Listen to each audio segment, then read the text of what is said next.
और जो खर्च भी करें तो अल्लाह के लिए नहीं बल्कि लोगों के दिखाने को, और ईमान न अल्लाह पर लाएं न रोजे आखिर पर।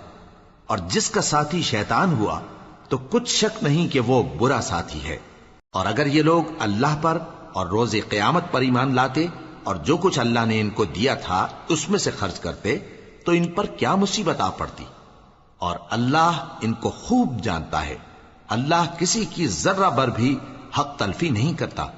और अगर किसी ने नेकी की होगी तो उसको कई गुना कर देगा और अपने हाथ से अजर अजीम बख्शेगा। भला उस दिन क्या हाल होगा जब हम हर उम्मत में से अहवाल बताने वाले को बुलाएंगे और तुमको ए नबी सल्लल्लाहु अलैहि वसल्लम इन लोगों का हाल बताने को बतौर गवाह तलब करेंगे।